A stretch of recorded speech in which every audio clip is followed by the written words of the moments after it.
It's a mega week of new releases between roguelites, major updates, adventure games, shooters, racing games, horror games, and everything in between, so let's begin with Half Sword, a physics-based medieval combat simulator focused on ragdoll-driven visceral melee fighting, where you begin as a commoner turned knight, swinging historically inspired 15th century swords, axes, spears, and shields, with freeform physics-controlled motion that makes each clash feel chaotic, heavy, and unpredictable. The game's combat system is mouse-driven, so swinging, blocking, and positioning should be interesting, letting you experiment with timing, angles, and improvised tactics as you face waves of enemies, and has the potential to be a big hit. Earth Must Die is a comedic point-and-click adventure game told from the perspective of Valak Lizard Tongue, the egotistical grand shepherd of a defeated alien empire who decides to destroy Earth after robotic invaders called Terranoids overthrow his rule. I played the demo of this and thoroughly enjoyed it, with the humour and writing being top-notch,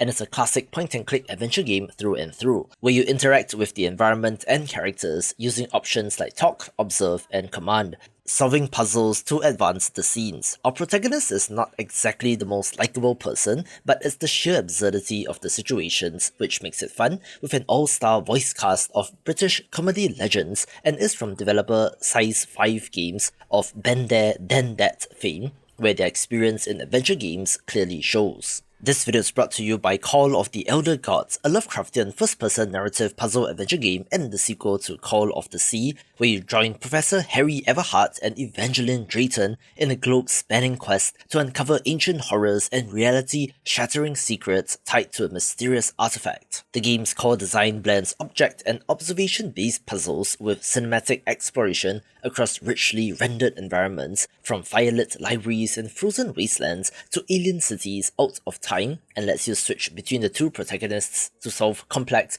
multi-stage problems across time and space. Puzzles retain the thoughtful, clue-driven focus of the original, while offering a toggleable hints system and difficulty options to tweak the challenge if you get stuck. The story is fully voice-acted, featuring returning talent Yuri Lowenthal and Cissy Jones as the leads, with themes of grief, family, and cosmic dread deepening the narrative as you encounter eldritch revelations and beings beyond understanding in a world shaped by mythic terror. So if interested, wishlist the game on Steam. Skewer Squad is a cute yet chaotic tower defense roguelite where you don the apron of a grill master to protect your precious grill by drafting and combining ingredients into powerful food skewer towers that fend off waves of critters approaching from multiple lanes. There will be 20 unique grill masters, each offering distinct playstyles, 40 plus food items with different attack and support effects, and 100 plus power-ups, seasonings, and spices, for plenty of variety,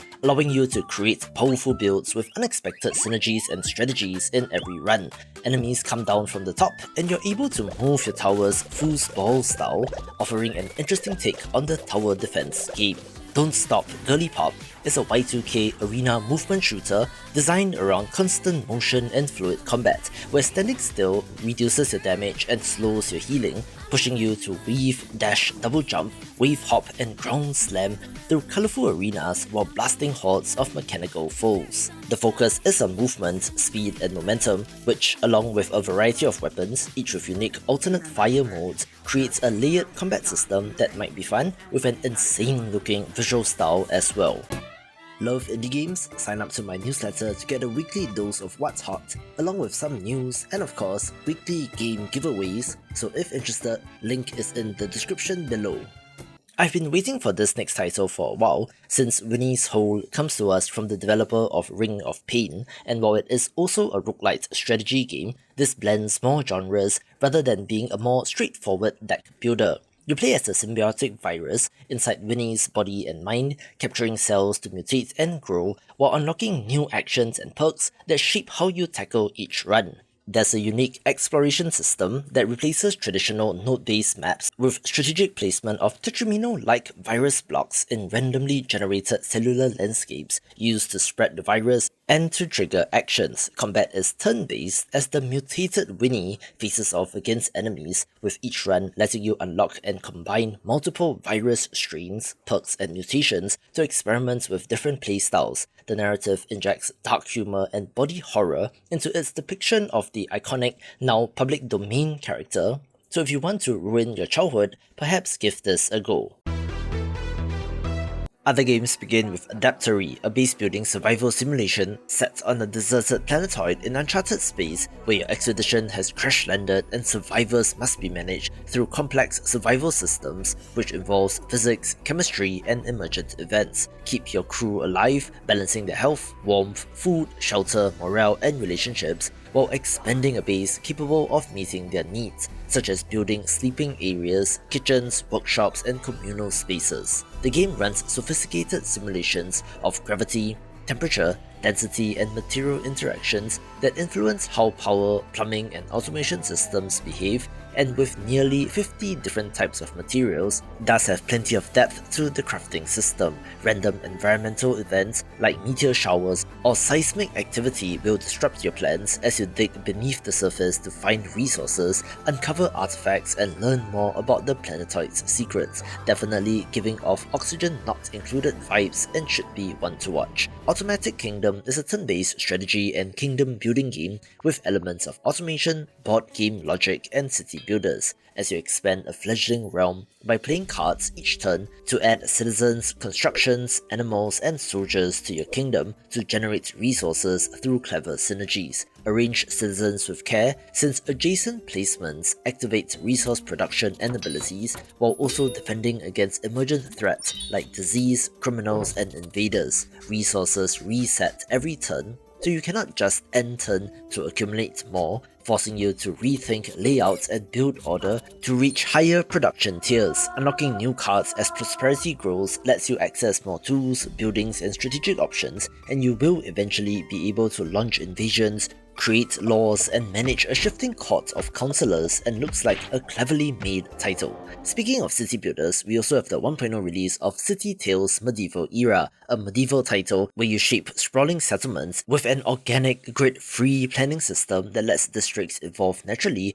according to your decisions rather than rigid grid placement. Balance resources and strategic choices to meet the changing needs and desires of your citizens in each district, constructing taverns, churches, homes, and production buildings to support the populace. A key feature is a cast of 9 companions whose skills and missions influence productivity and provide strategic bonuses when assigned to key roles, helping your city develop its own distinct identity, having a very positive rating so far in early access, so fans of the genre might want to give this a look. On paper, one of the bigger games of the week is Echoes of Elysium, a cooperative airship survival RPG where you and up to 6 friends build, customize, and pilot floating fortresses through a vast procedurally generated sky world, gathering resources, battling land and airborne threats, and uncovering hidden mysteries high above the clouds. There are deep crafting and modification systems for your ship, letting you shape the hull, engines, weapons, and modules of your flying base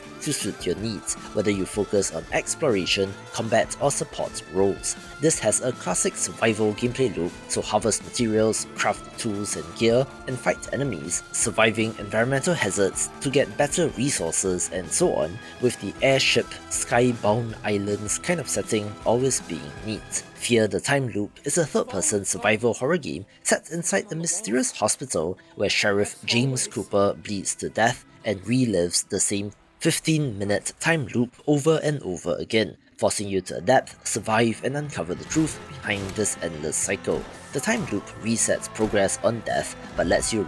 gain knowledge, also having a flexible ability system for you to attempt to pick the right skills in every loop. Explore St. Heritage Hospital's chilling corridors with some Metroidvania element to the game design, letting you revisit previously inaccessible areas once you unlock new abilities, revealing items, secrets, and story fragments, along with a branching dialogue system and plenty of gross enemies, and looks like a good one of these. Feastopia is a roguelite culinary city builder with a fantastic art style where you forge a pact with an adorable deity and build a thriving, food-centric metropolis on procedurally generated land using resource management, clever planning, and the flexibility to change your strategy. Plant crops, gather ingredients, and unlock dozens of complex food recipes, which feeds both your citizens and the little god you're nurturing, with randomized maps and events ensuring that each run feels distinct. Expand production chains, secure food supply, and improve industrial infrastructure to sustain your growing population while dealing with disasters and resource demands. Exploration teams can be sent into the wilds to gather rare materials, new recipes, and treasures that increases city potential and opens up new development options, where I really do like the look of this and is doing something different. Front Mission 3 Remake is a remake of a classic turn-based tactics title where you command towering mech units called Wenzers across strategic battlefields, having two diverging storylines to play through as tensions rise between nations and corporations in a future shaped by political strife and powerful war machines. It is turn-based tactical gameplay with deep mech customization, letting you equip weapons and parts to shape your squad's effectiveness and respond to varied mission challenges. The narrative unfolds through a plot of conspiracy, conflict, and espionage as main characters Kazuki and Ryogo navigate volatile military zones that will change based on your decisions. This remake modernizes the classic's visuals and battle systems while retaining its core strategic depth and should be worth a play either as a revisit to the classic or even if you're new to the series. There is some controversy behind HELLMART, which I'll tell you about later on, thanks to those who flagged it in the comments of my best upcoming horror games video. This is a first-person horror simulation title that is essentially Supermarket Simulator meets No, I'm Not a Human, in which you work alone at a 24-hour convenience store in a snowy, remote northern town where daily tasks gradually unravel into a nightmare. Begin by serving customers, restocking shelves, keeping said store clean, and hitting sales targets during the day, although there's a certain sense of dread and unease around said customers. Then, as night falls, you must barricade doors, monitor security cameras, manage the generators, and decide who to let inside as strange visitors and sinister forces emerge. Dynamic customer behavior and the horror adapts to your choices, so each new shift brings new tension, and your decisions about whom to admit and how you respond affects survival as evil stalks the Isles. Alright, so what's the catch with this? Well, some people have linked it to the developer of Zootrosis, another title which has a similar kind of virality in its pre-launch phase, but is currently sitting at mixed reviews and has let many a player down despite multiple patches. The producer at Clapperheads formed this new team, Gaze in Games, and is supposed to be a completely separate team, ditching the Clapperheads name of the previous developer, so some people are speculating that this will be another smash and grab, but I'll give them the benefit of the doubt and judge on the quality of the current product when it releases. Horizon Journey is the unfortunately very generic title for this open-world survival crafting game, but one which is set on Mars, where you're part of a human colonization effort tasked with creating a foothold on the Red Planet by gathering resources, managing survival needs, and expanding base infrastructure across a harsh extraterrestrial landscape. The authentic Martian environment is based on real imagery, with dynamic hazards like radiation, sandstorms, and temperature fluctuations, which affect your health, oxygen, thirst, and hunger. Again, classic survival game stuff, but with the addition of rovers, which you can create to explore distant regions as well as mysteries like uncovering the remnants of past missions, looking pretty alright, and has some hype behind it. I Hate This Place is an isometric craft-based survival horror title which is an interesting description, where you explore a cursed land, scavenging resources, crafting gear, and seeking safety from dangerous enemies that stalk you from the shadows. Gather supplies, build tools and shelter, then venture out to explore, keeping in mind the day-night cycle as you have to prepare for stronger enemies that emerge after dark, while stealth and noise mechanics let you lure or evade monsters that hunt by sound alone. It has a heavy comic book inspiration in terms of visuals and presentation, as well as a retro 1980s horror vibe looking to be similar to Darkwood in concept. Journey to the Void is a hybrid strategy roguelite deck builder RPG where you fight to restore a corrupted world by battling through grid-based arenas, building powerful decks and making tough choices that shape your runs. There are over 300 unique cards, items and weapons to experiment with in 25 diverse arenas across 8 biomes, along with 120 plus distinct enemies and 10 bosses to test your strategy. Your hero character has unique traits in a manner similar to Rogue Legacy, and interestingly, if you notice, the hero does not move, instead standing in the center of the grid and fending off all comers. The world reacts permanently to 100 plus key choices that you make, altering future encounters and paths, looking like an interesting entry in the tactics roguelite space. Labyrinth of Touhou Try, The Dreaming Girls and the Mysterious Orbs is a fan-made Touhou project dungeon-crawling JRPG where you form a massive party and dive deep into sprawling labyrinths packed with tough enemies, using strategic builds to overcome them. Form a frontline squad of 4 plus 8 rear allies from a pool of over 40 characters, letting you customize party composition and synergies, and with over 1000 skills across characters, builds and counter builds become central to how you tackle enemies. There are stats out the wazoo which you can min-max, along with what I would describe as overkill on the animations, looking very flashy indeed, so especially if you're a Touhou fan, I think you'll find this to be of interest. Millennium Dream is an atmospheric exploration and photography experience that immerses you in surreal dreamscapes woven from memories of the millennium, where you're wandering familiar yet strange environments, revealing fragments of childhood captured through a handheld camera. Use your camera to capture tender moments and collect lost shards of days gone by, having a so-called Chinese dream core inspired locations that is a mix of liminal spaces with nostalgic imagery, looking like an interesting alternative to the usual back rooms or pools location that this setting is known for. Dynamic weather and lighting allows you to view these locations with a different lens, with the addition of nostalgic items such as puppy clocks and tin toys as well. I'm not sure how much of a game there is here, other than being a walking sim, but it seems to have a stupid number of wishlists, which I'm guessing would largely be from a largely Chinese or East Asian audience, going to show how global video games truly are. Nova Antarctica is an atmospheric survival adventure set in a far future Antarctica where Earth has been ravaged by disasters, and a mysterious signal from the South Pole draws a lone child to uncover its true origin and the fate of humanity. Traverse harsh, blizzard-ridden landscapes, manage stamina against sub-zero temperatures and violent winds, and use scavenged wood, stone and scrap to craft essential items or build survival gear on the spot while exploring. Environmental hazards such as radiation and viral contamination further complicate your journey, but you can scavenge the remnants of lost technology which can be reproduced to aid in your journey, looking quite impressive and is one to watch. Plinbo Roguelike Plinko is as described on the label, essentially roguelike Plinko or Pachinko, the physics-based ball bouncing title in which you are trying to get the high score by getting the balls to go to the right place. Every run mixes luck, skill and card choices to shape how your balls fall, bounce and rack up money in pursuit of the level target. Build your deck through decisions in each turn, choosing cards which influence risk, challenge and rewards, looking very satisfying, so it's no wonder that pachinko parlors are a thing in Japan. Tarot-style cards and other modifiers can instantly alter your run, tilt odds in your favor, or create high-risk reward decisions, joining the ranks of gambling-adjacent roguelites like Balatro or Clover Pit.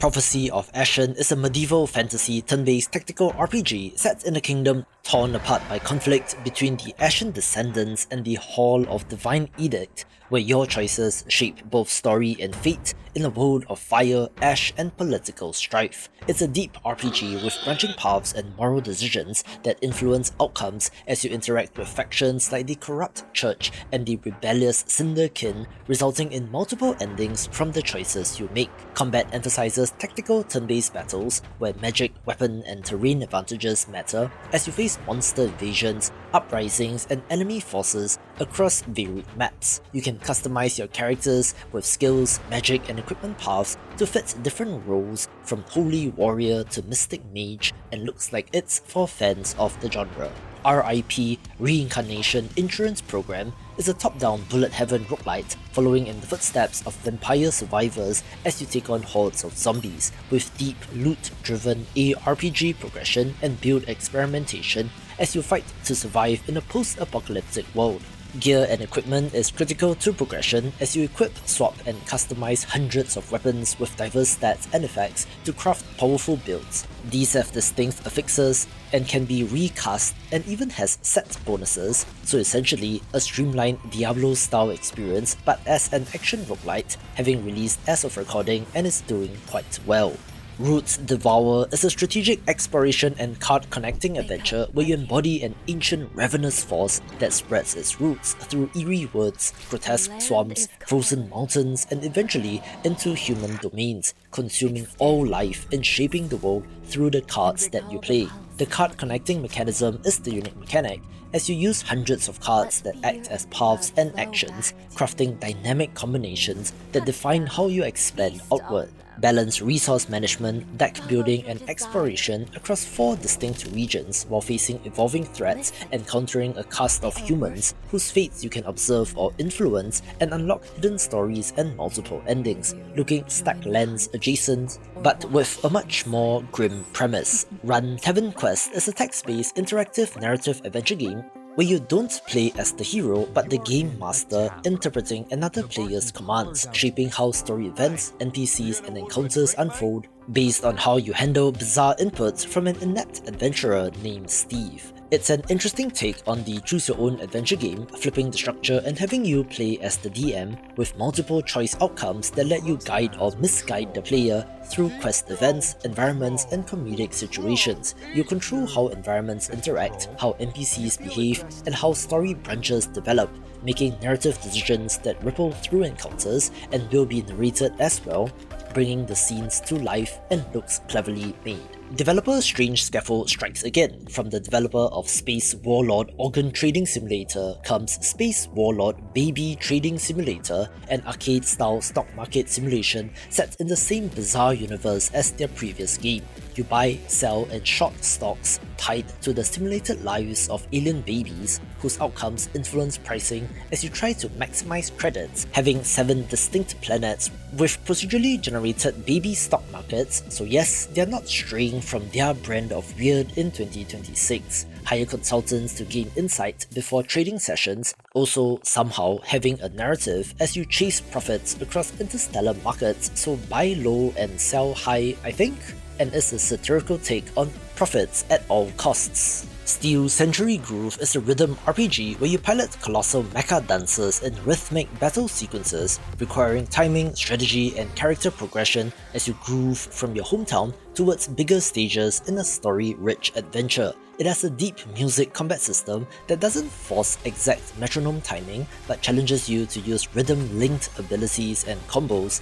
as you collect and upgrade multiple mechs with unique kits and resources, then pair them with backup dancers to craft effective squads. Each mech has its own playstyle and abilities, from energy-based attacks to drone commands, giving you options, being unique and quite different, showcasing the creativity of indie developers. After a little bit of a delay, we also have the release of The Midnight Walkers, a hardcore first-person PvPvE zombie extraction shooter set inside the sprawling Liberty Grand Center mega complex where you must fight, scavenge and escape while facing deadly zombies, environmental hazards and other survivors in tense combat. Play solo or in trios, scavenging gear, weapons, armor and consumables to stay alive while you navigate themed floors such as hospitals, malls and casinos. And every expedition forces tactical choice because if you die, you lose all the loot and progress from that attempt. You can craft and trade items to improve equipment between attempts while choosing how far to push into danger,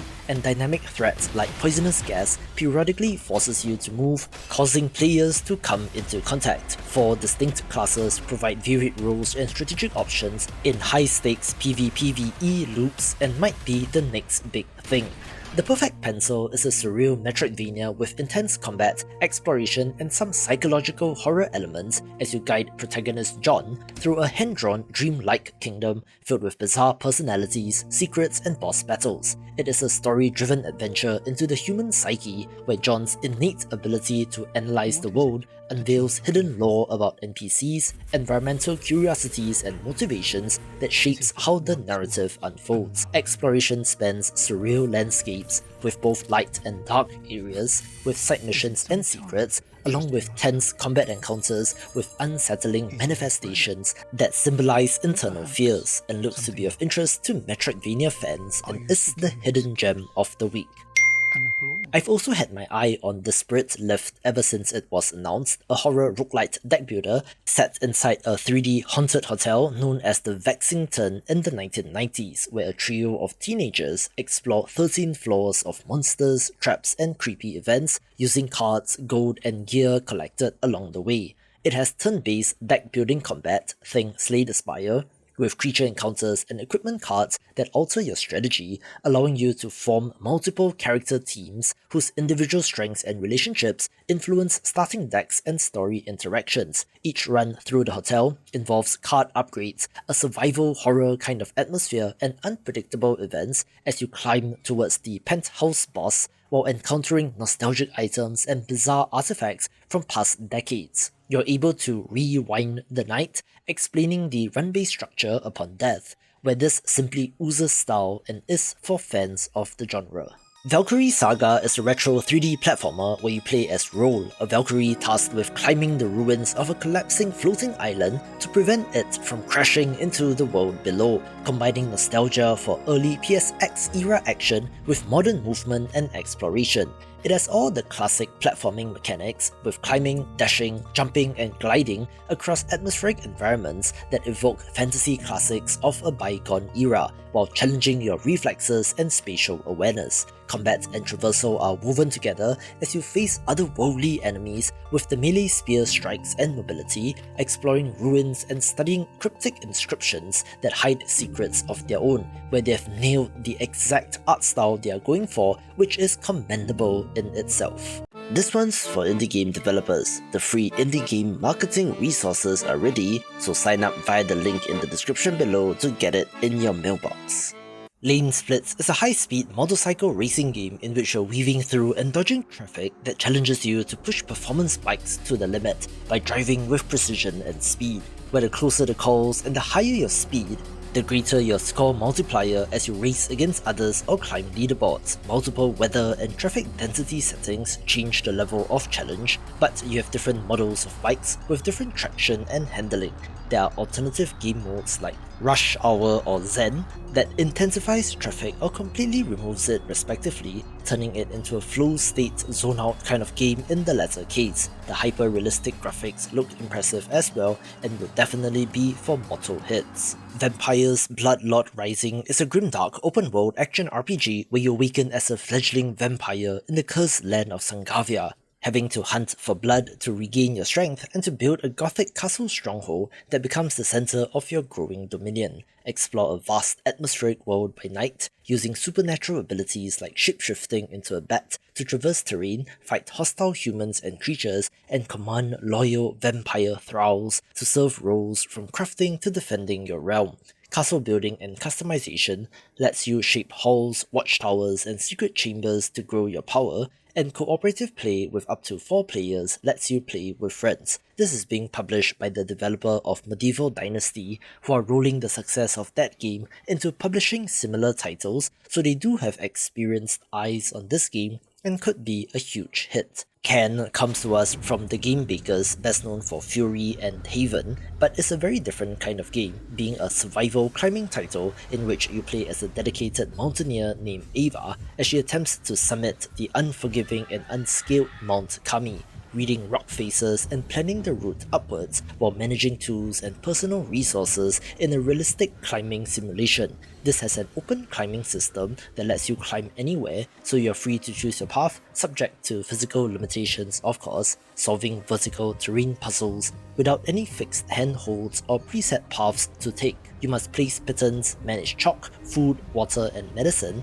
and to think several moves ahead to keep from falling. Every surface becomes a challenge, with intense physicality and balance, making each ascent feel like a puzzle against the mountain itself, where you can camp and take breaks in between to rest and recuperate. This has demoed very well and has lots of attention, so for a different kind of title, this is certainly worth a look. Terraria Update 1.4.5, Bigger and Bolder, is a major content expansion to the beloved 2D sandbox crafting platformer, adding a wealth of new features, items and mechanics to the game, where as of the last time I checked, this is technically the most successful indie game of all time, which has come from 14 plus years of development. Now I'm not that deep into Terraria, so I won't go into the details of the patch and how mind-blowing it is, but needless to say, Relogic has garnered a lot of goodwill with the community, with all of the updates being free, no cosmetic DLC, season passes or any microtransactions of any sort, which is tremendously impressive. The game continues to sell and constantly breaks records, where the team, according to Wikipedia, comprises of 11 people, which is insanely impressive considering it has sold like 64 million copies or something, so I guess it's not about the money anymore, but for the pure love of the game, and they know what enough means, so truly commendable work and is one of the legends for a reason. We are also getting Ball Pit Regal Update this week, a free content update for the roguelike Brick Breaker, which was one of my favourite games of 2025. And is an interesting trend to watch, where popular indie games continue to get massive updates and DLC, fragmenting the player base even further, which makes it more difficult for new games to stand out. This adds 2 new playable characters, the Carouser and Falconeer, with unique mechanics in orbiting balls and 2 independently firing balls respectively, creating new build opportunities and synergies with existing characters. The update also adds 8 new balls and multiple new passive abilities,